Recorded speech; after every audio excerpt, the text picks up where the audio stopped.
You know, we all face many challenges in life, but some of those challenges are draining and difficult and even can shake our faith in God. Like many Canadians, Dr. David Harper, a chiropractor from Markham, Ontario, is watching someone he loves dearly suffer with Alzheimer's disease. David's mother is slipping away. David, welcome to 100 Huntley Street. Thank you, Greg. Now, before we talk about Alzheimer's and the challenge you're facing now, tell me a little bit about your faith journey. How did you come to Jesus? Well, I love Billy Graham. When I was 15 in 1978, Billy was here in Toronto. Okay. And I became a Christian at the Billy Graham Crusade down at Toronto C&E grounds. Grew up in a church, United Church background, but went to Oakville Trafalgar High School here in the Oakville area. And a man named Ian Wells ran the high school Christian fellowships for all of the 5 high schools. And it was an amazing experience growing up with friends in a very powerful environment to bring Christ into the high schools. Wow. So that, I mean, we've been hearing, even in recent interviews we've done here, yes, about some of the high school movement in the U.S., and I hope that continues here into Canada. Well, I'm really amazed at it because in Canada, in Oakville at the time, just a side note, they took a group picture of us for the yearbook, and we were so big as a Christian fellowship that they had to move us to the gymnasium to take the group photo for the yearbook because there was too many to get into the library. Wow. It's pretty amazing. We had a great time. Ian was amazing, and that Chartwell and Calvary then became Harvest Oakville.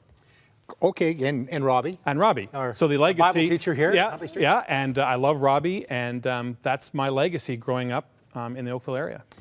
Chiropractor, but you've had also an interest in studying the brain. What was that out of your Christian experience and wanting to know more? Yeah, so there have been a couple verses or a couple thoughts that are in Scripture that have haunted me for a long time. What does it mean to have the mind of Christ? Mm-hmm. What does it mean to be transformed by the renewing of our mind? And I guess my chiropractic career in almost 30 years has taken me down this path of functional testing, functional neurology, and now that my life experience with my mom suffering as she is, it's kind of become a badge that I want to take out and a drum to beat and to have people protect their brains ahead of time. Has it helped? I mean, it's a difficult situation going with your mom, seeing somebody again you love slipping away. Exactly, yeah. But did it help the fact that you were studying the brain? Did that in a way just prepare you for what you're dealing with now? Exactly, and what became clear from the studies, I've been trained with Dr. Amen, Daniel Amen, what became clear is that there's a way to be proactive. And so really what the voice I want to bring out is a proactive community, especially in the church, at trying to keep our health and wellness at the optimal level. Life is a race. Paul talks about running the race to win. And to run a race, my philosophy, my heart in this is that you need to train. And training requires coaches.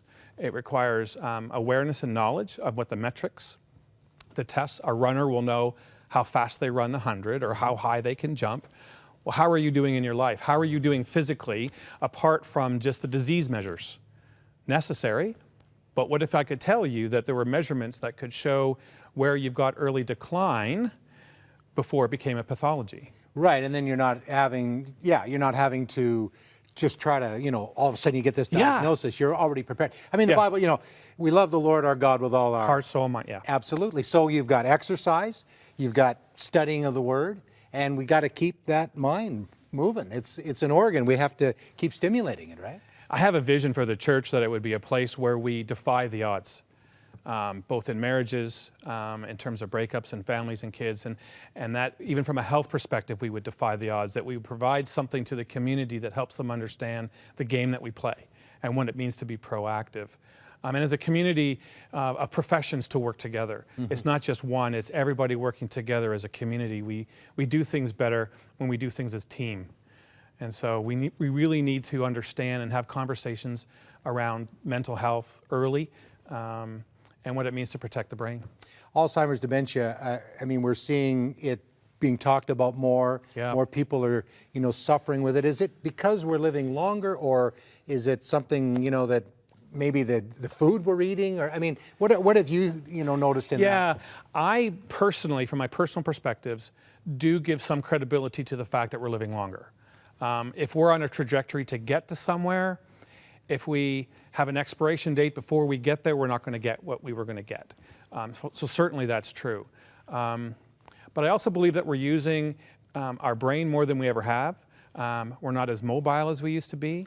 The Canadian Brain Institute has identified physical activity as a common preventative action to prevent dementia. So just to interrupt Yeah, just for a second, yeah. though. So just because we're using our brain more, Yes. because we're the digital age, Right. that there is concern because the young folks today, they're playing the video games and they're not maybe as engaged in yes. exercise. So there's the correlation then between exercise and maybe the way we stimulate our brain?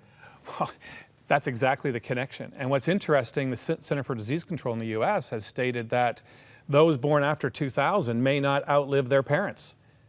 So we've got this strange juxtaposition of an aging population with a young group of people that are born that may have early challenges because we're not as active.